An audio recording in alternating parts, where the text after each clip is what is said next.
So we're glad to have Ruby Tour on board here. She's certainly well respected as a community leader in healthcare and a healthcare advocate and seniors champion based here in Brantford. Decades of experience in the health and elder care sector and dedicated her career to improving the quality of life for seniors and vulnerable populations. I'd say we're all pretty much one of those, aren't we? She, already mentioned, was executive director and vice president of Amberley Place Retirement Home. And she's been recognized for a long time for her commitment to providing compassionate care, fostering independence, and creating supportive environments for older adults. Beyond her professional responsibilities, she's been I know her from the heading up CARP. She's been the president of the Canadian Association of Retired Persons, CARP, for I don't know if he's still or not, or maybe past president. But anyway, she's done very well with that and has volunteered with the United Way, the Brant County Board of Health, and her and the Alzheimer's Society, Canadian Cancer Society, and Heart and Stroke Foundation. Ruby is a passionate advocate for healthcare, seniors and children, and community development, and she's also participated in many other organizations politically as well. She's demonstrated a strong commitment to leadership, community engagement, and improving the lives of those she serves. So, Ruby, take it away. Thank you. Thank you very much, and good morning, everyone. Thanks, David, for a very generous introduction of mine. Few of them I was even thinking, wow, they are from way back, the one you covered. Thank you again, and welcome, everyone. So I will start my presentation now. Let me start it from, where do I go from here? Okay, everyone can hear me? Okay, so I will talk about retirement homes in Ontario specifically, and mostly about Brantford, but yes, it's the same process as everywhere in Ontario. So we'll talk about aging population, housing options, care models, and regulations, which is very important to know about regulations. Purpose of today's session, we will also talk about retirement home versus nursing home. We will examine aging and demographic changes affecting Brantford and Ontario. We'll review the types of retirement homes and their benefits, and explain regulations, staffing needs, and municipal roles. Obviously, at the age we all are in or getting into, we are concerned about what are we going to do once we will hit that age where we cannot live by themselves or by ourselves in our home where we had been living for 40 years, 50 years, raised our family and everything else. So it is very hard to accept that, okay, we are leaving that nest and moving forward. What is our life going to be? So this is where retirement homes come in picture, and have a proper knowledge and proper what to expect from it is very important. So we will see that baby boomers are coming, that generation is entering, and they are looking for a safe, secure, and a reliable place to live.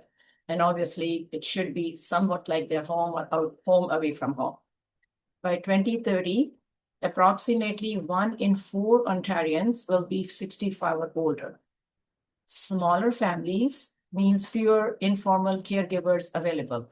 Obviously, by then, our children or grandchildren, they have moved up in their life, they have left the nest, and we need to look for our safety and security ourselves or prepare it beforehand. There is increased demand for senior-focused housing and care services. Now, what is a retirement home? It is a privately operated residential setting for seniors. So it provides accommodation and at least 2 care services. When I say at least 2 care, it could be anything. It could be medication administration, which is rarely, but mostly it is meal and the services provided. But there are some homes, like I can talk for Emily on that from that angle. They provide the package, full package. Full package means there would be also meals. There will be also care services, housekeeping, laundry, personal laundry, medication administration. So everything is pretty much covered. But 2 main ones are always there, which is meals and services. services who do not require 24 nursing or hospital level care. Well, at one point, retirement homes were such where there was only services given and meals given and 24 hours services were not required. With the aging population, obviously, there are more healthcare needs that are coming along with it. So many homes are now covering 24-hour nursing care in a way, even if it is a retirement home. It's regulated under Retirement Home Act 2010. But I mentioned about the regulations. This comes under Retirement Home Act, which started in 2010. Why seniors move to retirement home? I covered a few of them already. There's a physical changes such as reduced mobility or chronic health conditions that comes on the top. Difficulty maintaining a private home or managing daily tasks, whether they are the tasks of the home or they could be themselves activities of daily living. Safety concern, including falls. That's a big one. Why people move into retirement homes, falls. The stairs, they could not climb up and down, causing falls. And emergency response. I've seen or heard many cases where people have fallen in their home and there was nobody they could report because they couldn't get up for sometimes even 24 hours. So this is very risky, and this is why everyone should start planning for it, whether they want to leave their home or not, but they should planning for it, how they can handle it once they hit at that stage. Desire for social interaction and reduced isolation.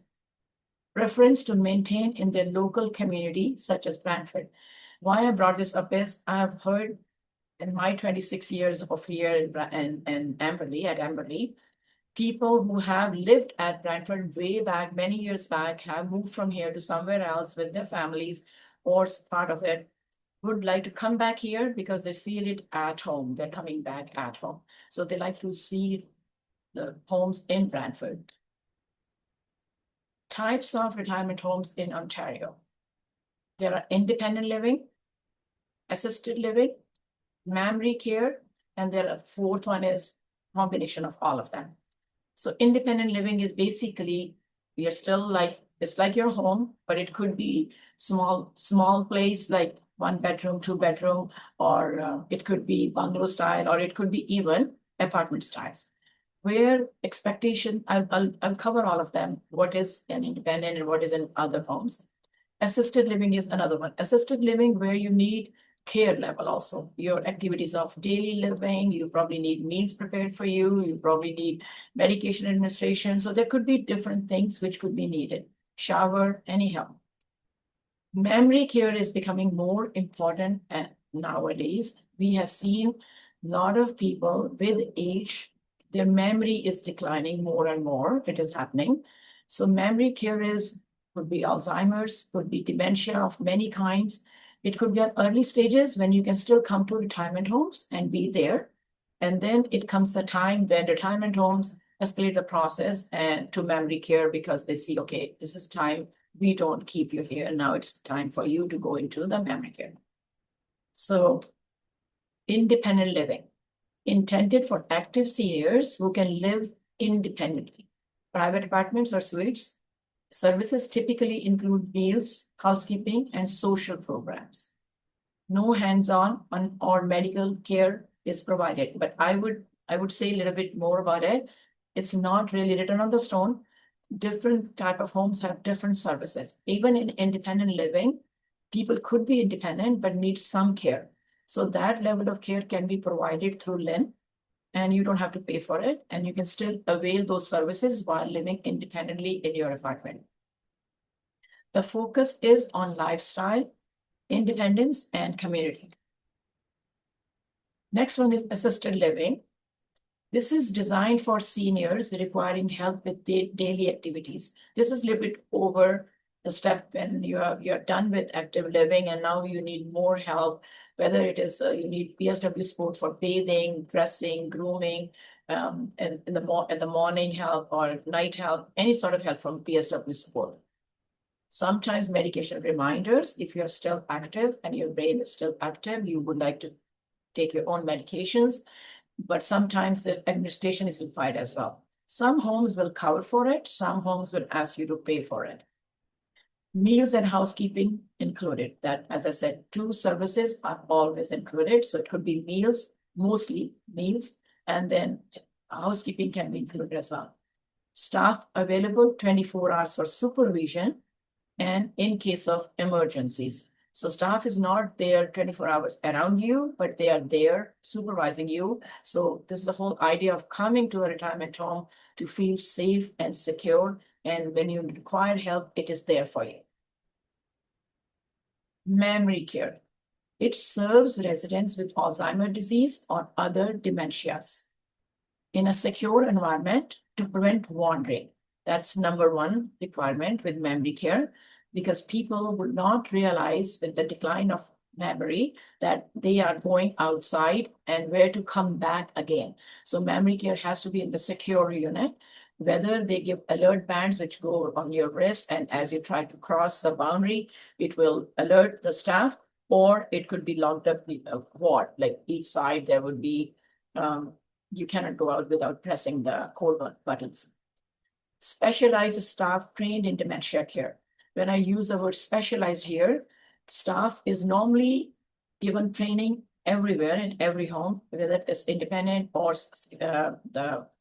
where you need more help. But specialized staff for the memory care it's a different kind of training given specifically to deal with people declining with memory, because they could be not understanding what they're doing, but you need to be aware of it and handle them accordingly.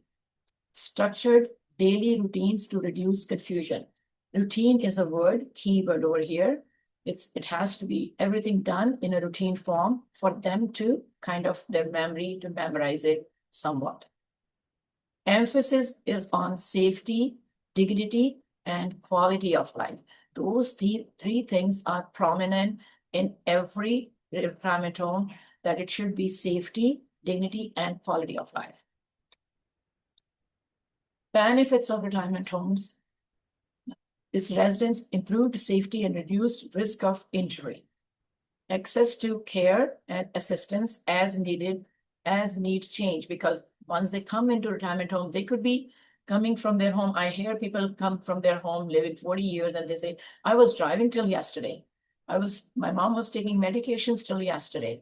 My mom was cooking till last week. So those things sometimes suddenly decline happens. And then this is where when you come to retirement home, there is assessment done. And based on that, your care level is set up. Social interaction. It's very important after a certain age. If you're alone at home, you don't have any sort of social interaction, that eventually declines your memory. It affects on your memory. Not only on memory, it affects on your well-being as well. Routines, I mentioned about routine, that it's very important in every case. And this is what normally in retirement homes we try to follow. There will be timely manner when you get your breakfast, lunch, supper, snacks, exercise routine. Everything will be in a timely manner, so it becomes a routine for them and they get adjusted to it, so they can enjoy their life as well and socialize as well. Supportive environment.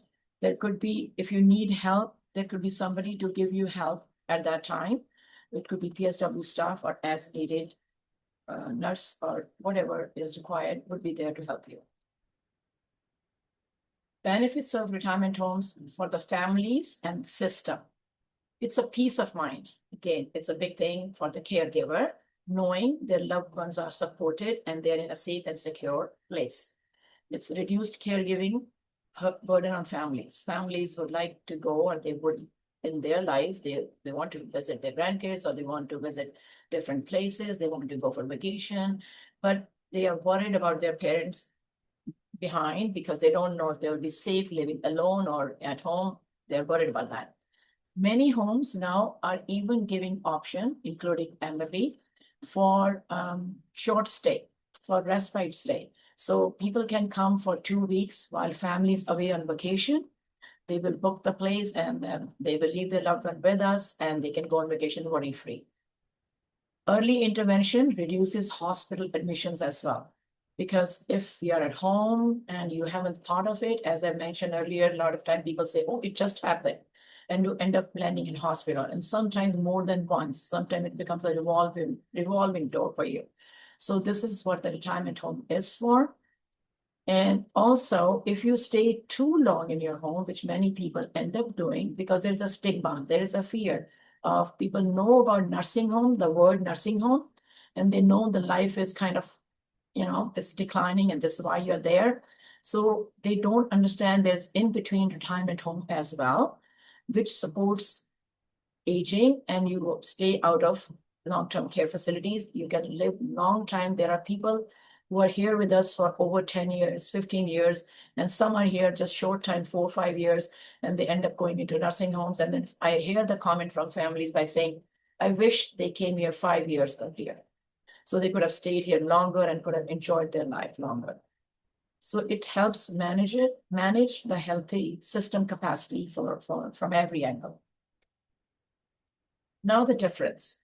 The retirement homes, as I mentioned, they are privately funded and it's choice-based. You can pick the retirement home you like. I would suggest everyone to make a list. You can even download these lists from different places. I know Graduate Council on Aging has one there somewhere as well, I'm sure. And you can take the list with you and try to check whatever you require, is it there? Is that home providing it or not? Because as I said, every home have their own method.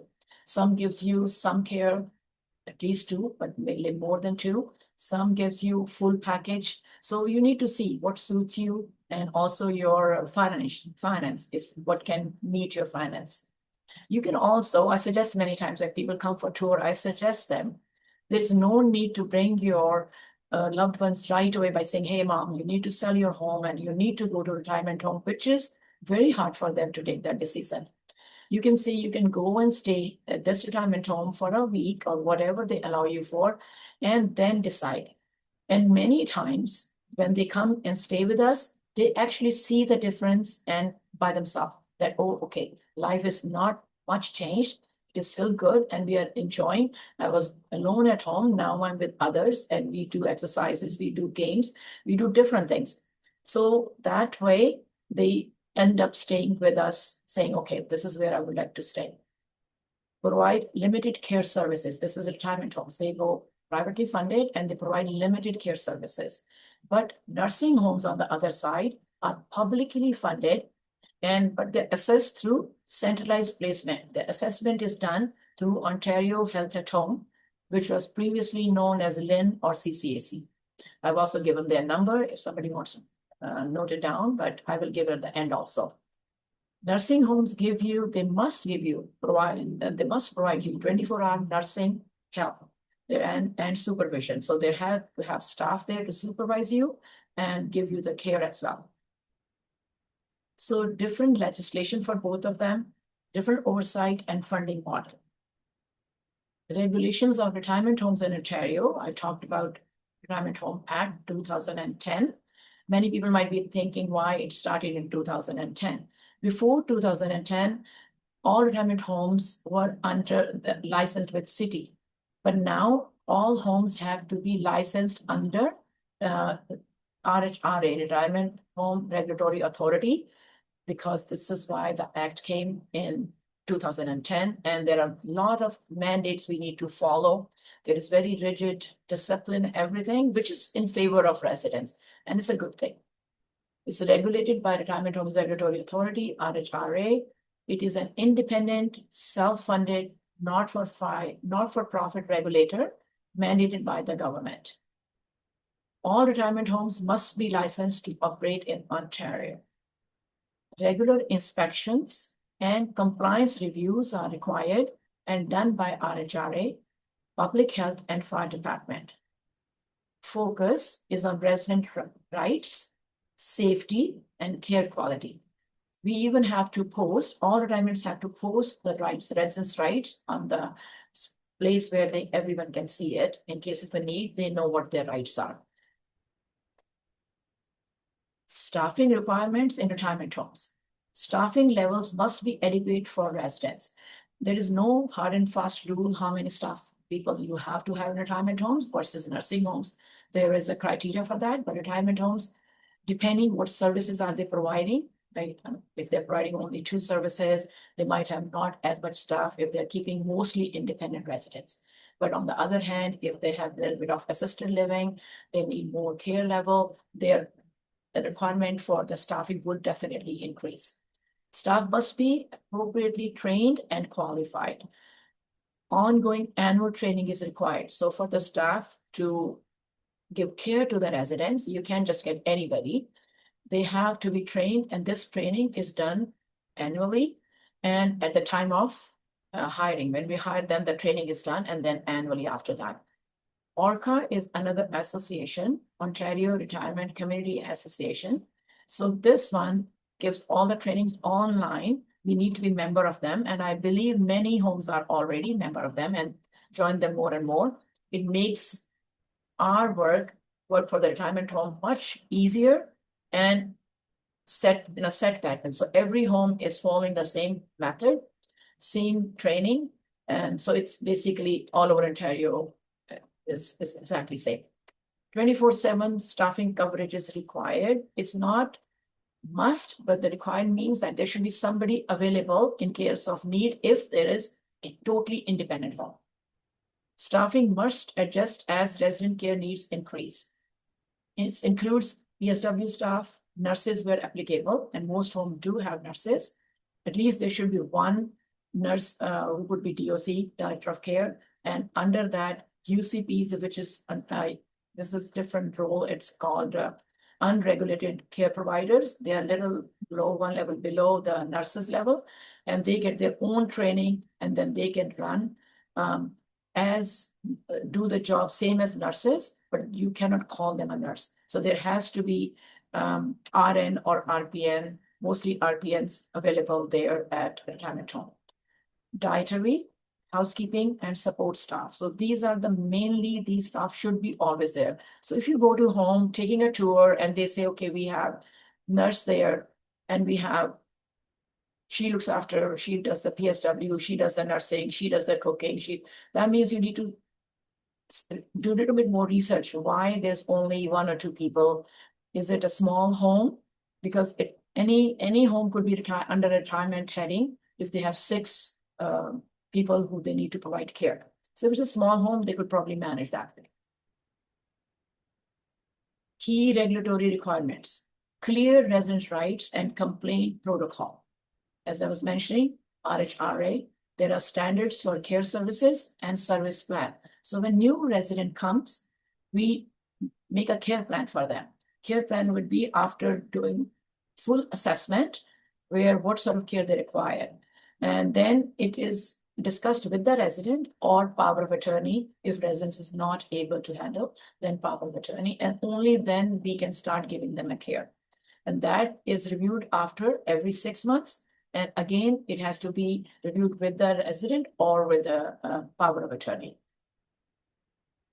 Infection prevention and control measures. This is really big, especially after COVID, and public health stays on top of it. They come and do the checking. So when any outbreak happens, we have to report right away to public health and also to RHRA.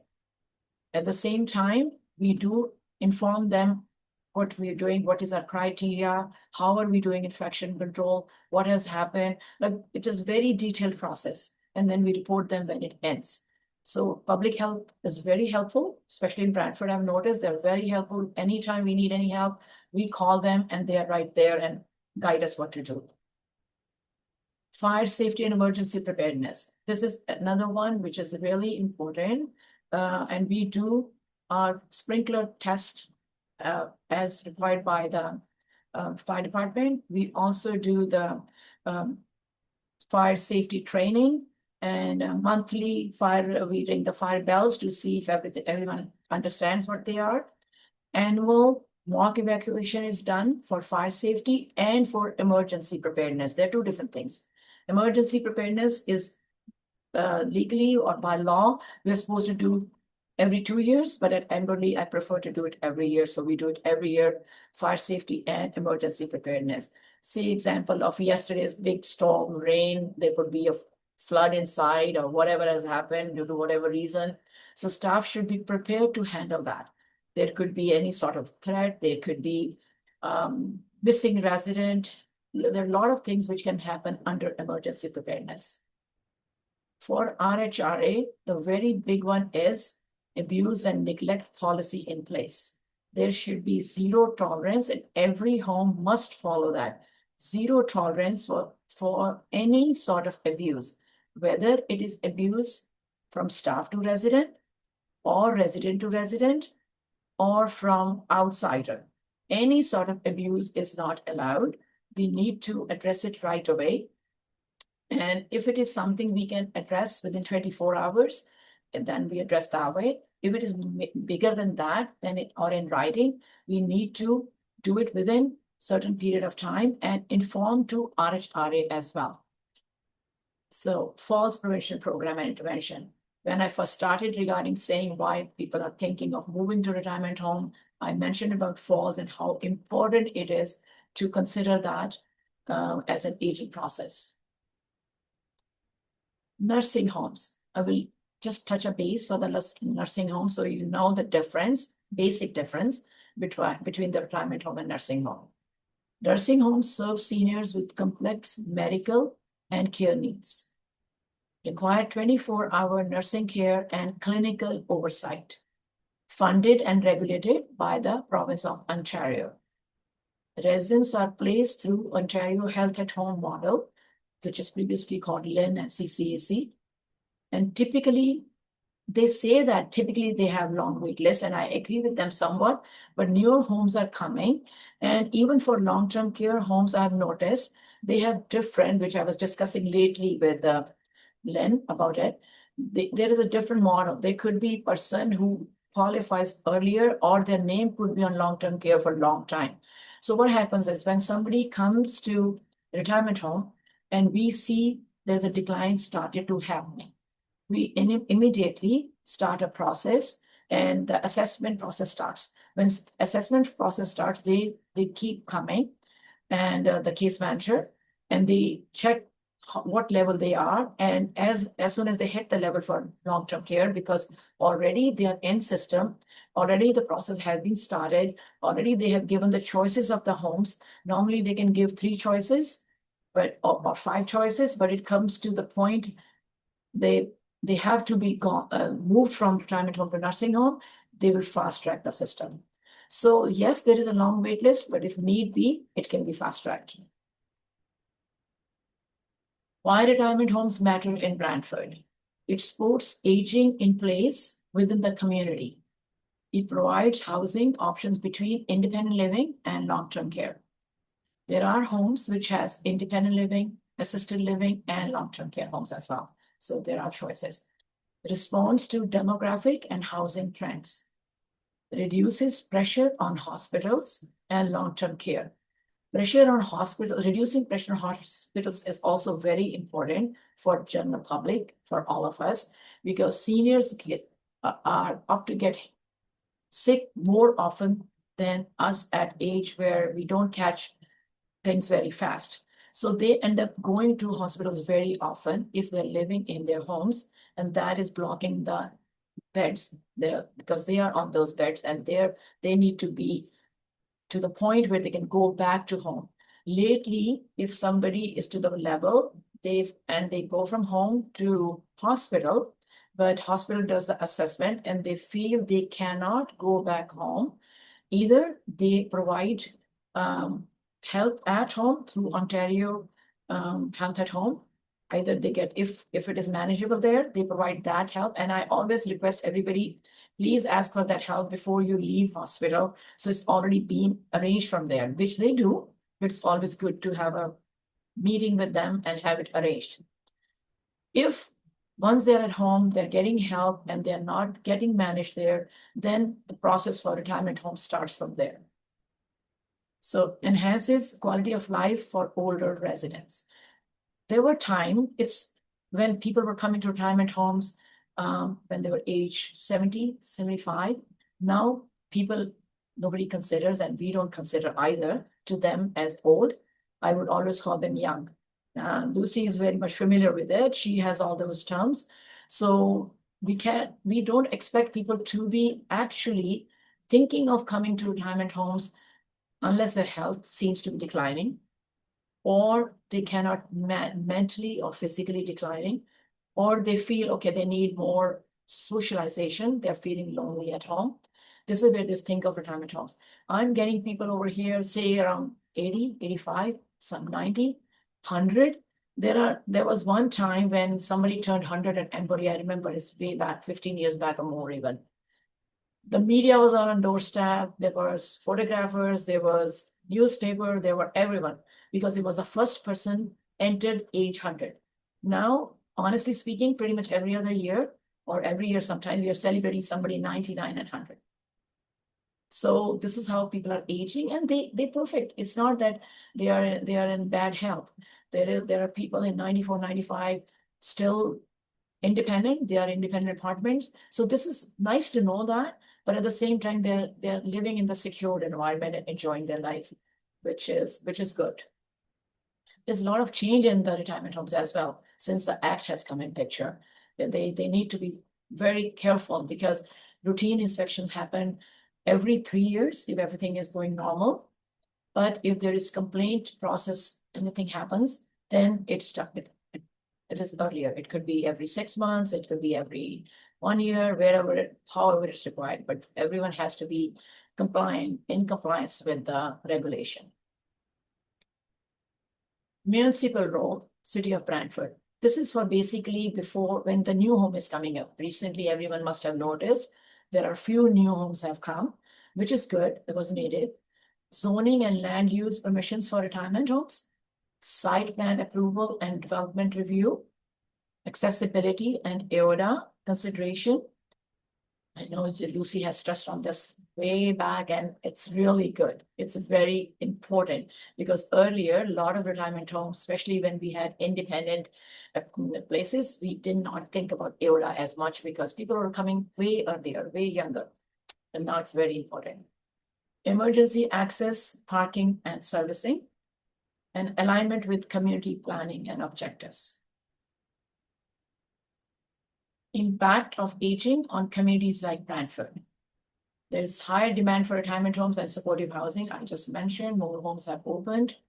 Increased pressure on hospitals and emergency departments. Workforce challenges in healthcare and personal support roles. I did mention that you can still stay at home and you can still have help from Lynn. PSW help comes to you at home, but it depends how much help you require. They only come, I think the max right now is 2 hours if your requirements are such, if you have more requirements. But normally it is half an hour in the morning, half an hour at night, but through the day, person is alone by themselves. So yes, there are some challenges. We have been fighting for it, even through CARP, even through Brantford Council on Aging. We have been talking about it, that there should be more help given. And I'm sure government they understand that there is limitations. Greater need for accessible building design and transit. Yes, I just addressed it, that is important as well. Growing role for municipalities in planning age-friendly communities. Now the key takeaways. Retirement homes are housing like home away from home. I really stress on that. When people are leaving their home, they are coming somewhere where they are going to live for hopefully rest of their life, right? So they need to feel that I am at home. I am in safe and secure environment. I am getting care and I'm living dignified life. It's very important that they're living with dignity. Aging demographics are driving increased demand. Clear distinction from nursing home is essential. Strong regulation protects vulnerable residents. And municipal planning plays a supportive but critical role. So those are the main things we have just covered. There's a lot more to cover, but they all have their own solo explanation, so I didn't go that far. Any questions and discussion? I'm open for that.